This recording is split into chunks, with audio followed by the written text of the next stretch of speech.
Hi friends, good morning. This is Tulasi. Welcome back to our channel Tulasi vibes. Morning మనం workout కానీ exercise కానీ రెగ్యులర్గా వీలైన వాళ్ళు ఇంట్లో కానీ బయట కానీ ఎట్లా అయినా సరే రెగ్యులర్గా ఒక 40 మినిట్స్ వరకు వాకింగ్ చేయడానికి కానీ ఏవైనా జిమ్ కానీ ఎక్సర్సైజ్ అవుట్డోర్ ఇండోర్ ఎక్సర్సైజ్లు ఏవైనా కూడా మార్నింగ్ ఆర్ ఈవినింగ్ డేలో 40 to 45 మినిట్స్ వరకు మన బాడీకి కేటాయించుకోవాలి. ఇంట్లో అంటే మామూలుగా ఇంట్లో కూడా మనకి వర్కౌట్ చేయటానికి జిమ్ ఫెసిలిటీస్ అలా చాలామంది అరేంజ్ చేసుకుంటున్నారండి. అంటే థ్రెడ్మిల్ కానీ ఇలాంటివన్నీ కూడా ఇంట్లో కూడా అరేంజ్ చేసుకుంటున్నారు. ఎక్కువగా బయటికి వెళ్ళి నడవలేని వాళ్ళు అది అంటే బయటికి వెళ్ళాలి అనిపించలేని వాళ్ళు వాళ్ళకి రోడ్డు పైన అలా వాకింగ్ చేయటానికి ఫెసిలిటీస్ అవి చక్కగా కాలనీలు ఇలా లేని వాళ్ళు కానీ బయట వెహికల్స్ ఇవన్నీ వస్తుంటాయి. ఉదయాన్నే వెళ్ళలేని వాళ్ళు ఉంటారు. ఇప్పుడు చాలామంది అయితే ఒక్కళ్ళే సింగిల్గా వెళ్ళటానికి కూడా భయపడుతున్నారండి. మాకు ఊరి దగ్గర ఒక సంఘటన జరిగిందనమాట. అది షేర్ చేసుకుంటున్నాను మీతోటి. ఎర్లీ మార్నింగే అనమాట. ఏం భయం ఉంటుందిలే, మామూలుగా అదివరకు రోజుల్లాగా అనుకోకూడదండి. ఇప్పుడు గోల్డ్ కాస్ట్ పెరిగిపోయింది కాబట్టి లేడీ ఒకళ్ళు మార్నింగే ఉదయాన్నే లేచి వాకింగ్ అది చేసుకుంటున్నారట. ఒక్కళ్ళే వెళ్ళారట. అందులో మనకి చైన్ అంటే మంగళసూత్రం కంపల్సరీగా ఉంటుంది. చాలామంది ఉంచుకుంటారు తీయకుండా. అలా వేసుకొని వెళ్ళారట. ఆ టైంలో ఎర్లీ మార్నింగ్ టైంలో అండి చైన్ అయితే లాగేసి వెళ్ళిపోవటం జరిగింది. అందుకని ఎప్పుడైనా సరే మనం వాకింగ్కి వెళ్ళేప్పుడు ఎవరైనా ఒకళ్ళిద్దరు తోడుగా వెళ్ళటం కానీ లేదా వీలైనంత వరకు గోల్డ్ ఆర్నమెంట్స్ వేసుకొని వెళ్ళకపోవటం మంచిదండి. ఆర్నమెంట్స్ పిచ్చివైనా సరే గోల్డ్ లాగా అనుకొని చాలామంది చైన్స్ అది ఇలా స్నాచింగ్ చేయటం జరుగుతుందనమాట. ఇదొకటి చిన్న టిప్ అండి. మనం కుండలు చాలామంది కుండలో వంట చేసుకోవటానికి బ్రేక్ అయిపోతుంది కుండ, ఎలా చేసుకోవాలి అని చాలామంది క్వశ్చన్ మార్క్గా ఉంటుందండి. వీలైన వాళ్ళు సమ్మర్ సీజన్లో కానీ వింటర్ సీజన్లో కానీ ఎక్కువగా మట్టి పాత్రలు ఇప్పుడు వాడుతున్నారు కదా. ఫస్ట్ మనం కుండ తీసుకొచ్చిన తర్వాత ఒక 12 అవర్స్ అంటే 12 గంటలు వాటర్లో నానపెట్టేసి ఉంచండి మునిగేంత వరకు. ఆ 12 గంటల తర్వాత తీసేసి కుండని ఆరబెట్టిన తర్వాత ఆయిల్ మొత్తం కూడా కుండకి నేను ఇలా అప్లై చేశాను కదా, అలా అప్లై చేసేసి దాని నిండా ఫుల్గా వాటర్ పట్టేసి చిన్న సిమ్లో పెట్టేసి ఆ నీళ్లు తెరిలిన దాకా ఉంచేసేయండి. తరువాత మనం ఈ కుండని చక్కగా కడిగేసేసి యూజ్ చేసుకోవచ్చు. కర్రీస్ వండుకోవచ్చు. నైట్ టైం మనం పాలు కాచేసేసుకొని చల్లారాక రైస్ కలిపేసేసి ఆ కుండలోనే మనం తోడు పెట్టేసి ఉదయాన్నే ఉల్లిపాయ పచ్చిమిర్చి ఇవన్నీ వేసుకొని నైట్ కూడా మనం తోడు పెట్టినప్పుడు ఉల్లిపాయ పచ్చిమిర్చి అవి వేసేసి మార్నింగ్ ఏదైనా మీరు మొత్తం ఆ ప్లేట్ ఒకటి తీసుకొని ఆ కుండలోదంతా కూడా రైస్ వడ్డించుకొని ఉల్లిపాయ పచ్చిమిర్చి మనం పక్కన పెట్టుకొని నంచుకుంటూ తినచ్చు అనమాట. ఇది మనకి ఇమ్యూనిటీని పెంచడానికి చక్కగా ఉంటుంది. అందులో కుండలో కాబట్టి మనం పాలల్లో ఉన్న వాటర్ కూడా మొత్తం అబ్జర్వ్ చేసుకొని గట్టిగా పెరుగు అయితే తయారవుతుంది. ఈ పెరుగన్నాన్ని మనం ప్రతి రోజు కూడా తిన్నామంటే ఎండకి వీక్నెస్ రాకుండా కూడా మంచి ఇమ్యూనిటీ బూస్టర్ లాగా యూజ్ అవుతుంది. స్కూల్కి వెళ్ళే పిల్లలకు కానీ ఆఫీస్ వాళ్ళకి కానీ పనులకు వెళ్ళే వాళ్ళకి కానీ ఎవరైనా తినచ్చు అనమాట. తర్వాత ఇవి వచ్చేసి నేను కూర మసాలా పౌడరు రసం పొడి ఇవన్నీ ప్రిపేర్ చేసుకుంటున్నానండి. మొత్తం అన్నీ వేయించి పెట్టేసేసుకొని వంట చేసుకునేటప్పుడే చక్కగా చల్లారాక పౌడర్ వేసి పెట్టుకున్నామంటే మనకి మంత్లీ మొత్తం కూడా మనం నెక్స్ట్ ప్రొవిజన్స్ తెచ్చిన దాకా ఉంటుందన్నమాట. ప్రతిరోజు కొంచెం కొంచెం క్వాంటిటీ వేసుకోకుండా ఒకేసారి ఇలా చేసి పెట్టుకుంటాను. సరుకులు తెచ్చిన తర్వాత ఇవన్నీ పౌడర్లు వేసి పెట్టుకుంటానండి. దీనికి కూర మసాలా పౌడర్కి కరివేపాకు పచ్చిశనగపప్పు మినప్పప్పు జీలకర్ర ధనియాలు నువ్వులు నేను ఎండు కొబ్బరి విడిగా పౌడర్ చేసి పెట్టుకుంటానండి. అది సపరేట్గా వేస్తాను. ఇవి చూసారా, ఇవి వచ్చేసి మిరియాలు ఇవన్నీ కూడా రసం పొడికి అనమాట.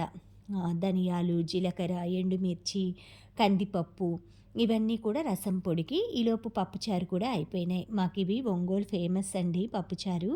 నెల్లూరు ఒంగోలులో ఇలా పప్పు పచ్చిమిర్చి ఉల్లిపాయ టమాటా అన్నీ వేసేసి మునక్కాయలు కూడా మీరు పప్పుచారులో ఏస్తే పప్పులోనే ఉడకబెట్టేస్తారు. తర్వాత తీసి పప్పు ఎనిపి తాలింపు పెట్టుకుంటారు.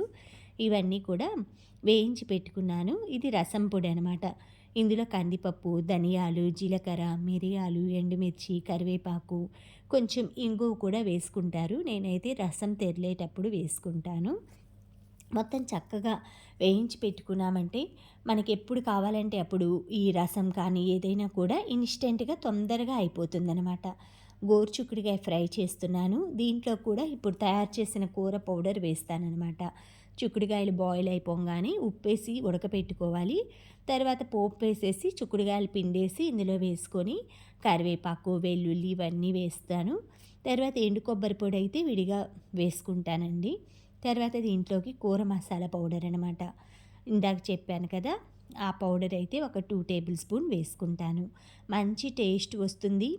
ఎంత కూరలు సరిగ్గా కుదరని వాళ్ళకి కూడా ఇలాంటి మసాలా పౌడర్‌లు వేసుకుంటే చక్కగా మనం కూరలనైతే ఎంజాయ్ చేయొచ్చు.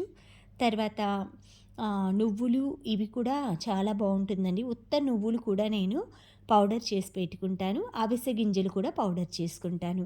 ఇది కూర మసాలా పౌడర్ అనమాట. నువ్వులు, ధనియాలు, సోంపు, జీలకర్ర, మినపప్పు ఇవన్నీ అనమాట. ఇవన్నీ వేసేసుకొని పౌడర్ కొట్టి పెట్టుకుంటే మనం వేపుడు కూరల్లో అంటే చిక్కుడుకాయ, బీరకాయ, ఇగురు కూరలు ఇలాంటి వాటిల్లో కానీ, ఫ్రైల్లో కానీ అన్నిట్లో కూడా ఒక 2 టేబుల్ స్పూన్స్ కొంచెం కారం, ఉప్పు వేస్తే చక్కగా ఫ్రై ఐటెమ్ కానీ, కూరలు చక్కగా అయిపోతాయి. వీటితో పాటు అవిసె గింజలు కూడా అండి ఫ్రై చేసి పౌడర్ పెట్టుకోండి. మనం ప్రతి కూరలో కూడా మీరు ఇది ఒక్క టేబుల్ స్పూన్ వేసుకుంటే మనకి కొలెస్ట్రాల్ అనేది కంట్రోల్‌లో ఉంటుంది. అంతేకాకుండా మనం మజ్జిగలో కానీ, రాగి జావలో కానీ ఈ అవిసె గింజల పౌడర్ కలుపుకుంటామంటే కొలెస్ట్రాల్ అనేది కంట్రోల్ అవుతుందనమాట. ఇవి పప్పు దినుసులండి. అంటే పోపు వేస్తాం కదా! ఆవాలు, మినపప్పు, పచ్చెనపప్పు, జీలకర్ర ఇవన్నీ కూడా ఒక్కసారి కలిపేసి పెట్టుకుంటాను. అది నాకు 2, 3 మంత్స్ వచ్చేస్తుందండి. ప్రొవిజన్స్ కూడా అన్నీ తీసుకొచ్చుకున్నాను. ఇవి దేవుడి సామాన్లనమాట. అన్నీ తోమేసి మొత్తం పూజ రూమ్ అంతా కూడా అమావాస్య అయిపోయినాక క్లీన్ చేసుకుంటాను. మనకి మొన్న గ్రహణం అది వచ్చినప్పుడు కూడా క్లీన్ చేశాననమాట. లేదు ఎప్పుడైనా పండగలు అలా వస్తున్నాయంటే ముందు రోజు శుభ్రంగా మొత్తం క్లీన్ చేసి పెట్టుకున్నామంటే మనకి మంచి పాజిటివ్ లుక్ వస్తుందన్నమాట. పూజ అది చేసుకున్నప్పుడు దీపారాధన కుందులు నలుపు అలా ఉండకూడదండి. జ్యేష్ఠలక్ష్మి ఉంటుందంట నల్లగా ఉంటే, అందుకని ప్రతిరోజు రెగ్యులర్గా ఒత్తులు మార్చుకోవటం ఇలా చేసుకోండి. మనం తిన్న పళ్ళెం ఎలా కడుగుతూ ఉంటామో ఎంగిలి పళ్ళెం అలా ఉంచకుండా దేవుడివి కూడా ఈరోజువి చేస్తే రేపటికి ఎంగిలేనంటండి. అందుకని రోజు కడగలేని ఓపిక లేని వాళ్ళు ఉత్త వాటర్తో అయినా కడిగేసి కొంచెం క్లాత్ పెట్టి నీట్గా తుడిచేసేసుకొని దీపారాధన చేసుకోండి. ఇవి వచ్చేసి ఇది స్పెషల్‌గా వంకాయ కర్రీ అండి. ఇది పల్లీలు, నువ్వులు, ధనియాలు, పచ్చిశనగపప్పు, జీడిపప్పు, జీలకర్ర ఇవన్నీ ఫ్రై చేసి ఈ పౌడర్‌ని నేను వంకాయలు ఆయిల్‌లో ఫ్రై చేసుకుంటాను. ఫ్రై చేసుకున్నాక వంకాయలు బాగా చల్లారాక ఈ పౌడర్‌ని అందులో కూరుతాను. ఇవి గసగసాలనమాట. దీనికి మంచి టేస్ట్ వస్తుందనమాట. ఈ వంకాయ ఒక్కసారి తిన్నారంటే ప్రతిసారి అలాగే తినాలనిపిస్తుంది. ఇది రైస్‌లో కానీ, పప్పుచారులో కానీ లేదా ఉత్తది పౌడర్ కలుపుకొని వంకాయ నంచుకొని కూడా బావుంటుంది. ఇవన్నీ వేగాక ఉల్లిపాయల్ని ఈ పచ్చి వాసన అంతా పోయి ఉల్లిపాయ ముక్కలు మెత్తపడే వరకు చక్కగా వేయించుకోవాలి. మొత్తం దగ్గరికి వచ్చిన తర్వాత ఈ విధంగా స్టవ్ ఆఫ్ చేసేసుకొని చల్లారిన తర్వాత కొంచెం కరివేపాకు ఇవన్నీ వేసుకొని మిక్సీలో మెత్తగా పేస్ట్ పట్టుకోవాలి. ఆ మసాలా ముద్దని మనం వంకాయలోకి కూరి ఇంకేమీ ఫ్రై చేయించక్కర్లేదండి. ఆల్రెడీ ఇవన్నీ ఫ్రై అయ్యాయి కాబట్టి మళ్ళీ అయితే వంకాయని ఫ్రై చేయకూడదు. కూరలన్నిట్లో కూడా రారాజు వంకాయ అంటారు కదా! చాలామందికి ఎలర్జీ ప్రాబ్లమ్స్, స్కిన్ ప్రాబ్లమ్స్ ఇలా ఉన్నవాళ్ళు వంకాయ, గోంగూర, శనగపిండి ఇలాంటివి అవాయిడ్ చేయమంటారు కొన్ని రోజులు. కానీ వంకాయ మాత్రం ఎవ్వరైనా సరే అండి ఇష్టపడని వాళ్ళంటూ ఉండరనమాట. కొంచెం ఉప్పు నీళ్ళలో కడిగేసేసి ఘాటు పెట్టి ఆయిల్‌లో ఫ్రై అయిపోవాలి. ఈలోపు పొంగలన్నం కూడా తయారు చేసుకుంటున్నాను. సాటర్డే అలా పొంగలన్నం పెట్టుకుంటుంటానన్నమాట ఎప్పుడైనా. అంటే తినాలి అనిపించినప్పుడు అందులో పచ్చిశనగపప్పు, కొంచెం సగ్గుబియ్యం వేసుకొని ఉత్త పాలతోటే చేస్తానండి నేను. అది కొత్త బౌల్ అనమాట. చిన్నది ముచ్చటగా ఉంది. అది మొన్న ఊరికెళ్ళినప్పుడు మా అత్తయ్య తన వెంట్రుకలన్నీ ఊడిపోతే పాపం అవన్నీ సేవ్ చేసి ఆహ్, చిక్కెంటుకలు ఉంటారు కదా! ఇల్లమ్మట అమ్ముకునేవాళ్ళు వాళ్ళకిస్తే ఆ బౌల్ ఇచ్చారట. నన్ను తీసుకెళ్తావా అంటే, సరే కొత్త పాలది పొంగిచ్చేసి పొంగలి పెట్టుకుంటానని తెచ్చుకున్నా. నాకలా బుజ్జి బుజ్జి అంటే ఇష్టమండి. చిన్న చిన్న గిన్నెలు, సట్లు అలాంటివి. ఈ వంకాయల్లోకి పేస్ట్ ఇలా కూర్మేసి పెట్టేసేసుకోవాలి. చక్కగా వంటలన్నీ కూడా ఒకవైపు మొత్తం చేసుకుంటూనే డిష్ అవుట్ చేసుకోవటం కూడా మనకి ఇంపార్టెంట్ అనమాట. వండుకున్న తర్వాత అన్నీ వండింది వండినట్లే అలా పెట్టేసేసి అందులోనే మొత్తం తినేసేయటం అలా చేస్తే నాకు నచ్చదండి. ఎప్పుడైనా వండిన తర్వాత సర్వింగ్ బౌల్‌లోకి తీసుకున్నామంటే చక్కగా చూస్తానికి బావుంటుంది మనకి. అంతసేపు ఆ జలం సిరి, నాన్ స్టిక్ వాటిల్లో వండకుండా స్టీల్ వాటిల్లో అయితే వండలేం కదా కర్రీస్ అవి.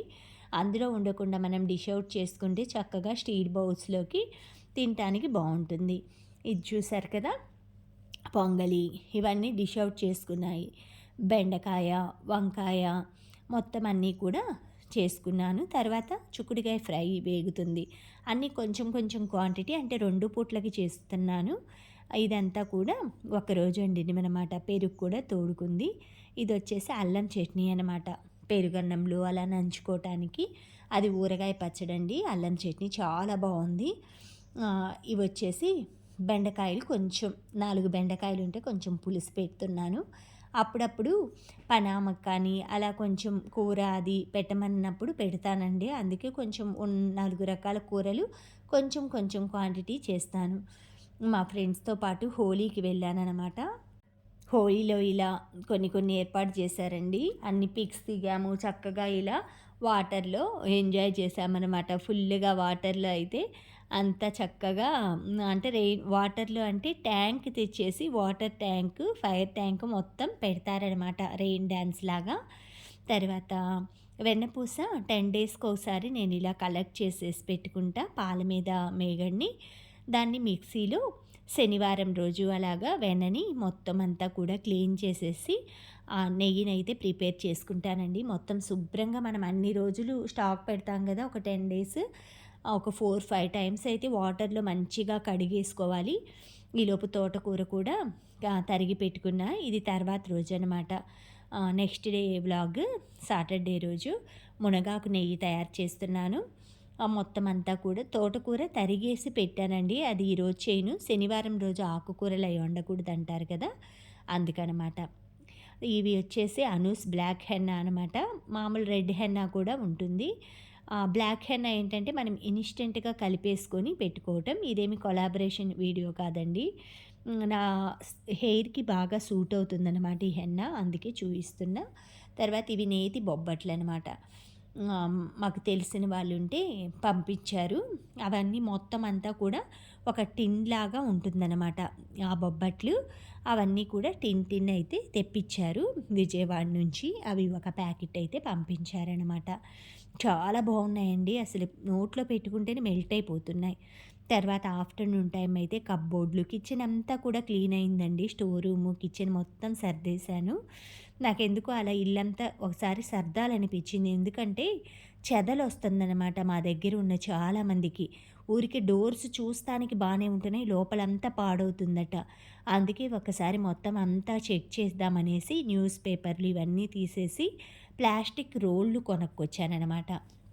ఆ ప్లాస్టిక్ రోల్ ఇది. మొత్తం ఇదొచ్చేసి ఒక్కటి 200 రూపీస్ పడిందండి రోలు. చక్కగా మాకు నియర్ బై అమ్ముతున్నారు జగ్గయ్యపేటలో. మొత్తం ఇది రోల్ వస్తుంది. కట్ చేసేసుకొని చక్కగా కరెక్ట్‌గా కప్‌బోర్డ్‌ల సైజ్ ఉందండి. కట్ చేసుకుంటే అంటే లెంత్ అనమాట. విడ్త్ చాలా రోల్ వస్తుంది కదా! మనం కొలుచుకొని ఇలా తిప్పేసుకుంటూ కరెక్ట్‌గా సైజ్ పెట్టి సిజర్ తోటి కట్ చేసుకోవటమే. మనకిది ఎన్ని ఇయర్స్ అన్నా కూడా బావుంటుందండి. బ్యాక్ సైడ్ కూడా ప్లాస్టిక్ కాదనమాట. అదొక మనకి ఆహ్, ఏమంటారు థర్మోకోల్ టైప్‌లో ఉంది. చాలా బావుంది. అంటే ప్లాస్టిక్ కప్‌బోర్డ్‌లో ఏస్తే ఎండకి హీట్ అవుతుందేమో అలా అనుకుంటాం కదా! కానీ కాదండి. చాలా బావుంది. ఇదంతా కూడా నాకు తెలిసిన మేడం వాళ్ళ బాబు పుట్టాడనమాట వాళ్ళ కొడుక్కి. తను షేర్ చేసింది. చూడండి ఎంత గ్రాండ్‌గా వెల్కమ్ చేశారో. చక్కగా బెలూన్స్ అన్నీ పెట్టేసేసి, ఫ్లవర్స్ తోటి ఎంత లక్కీయో అనిపించిందండి. ఆ మనవడైతే. చాలా బావుంటారు. వీళ్ళు నార్త్ ఇండియన్స్ అనమాట. ఇలా మొత్తం రూమ్ అంతా కూడా బాబొచ్చేసరికి చక్కగా డెకరేట్ చేశారనమాట. Thank you friends. Thank you for watching. Thank you for valuable time. Have a safe day.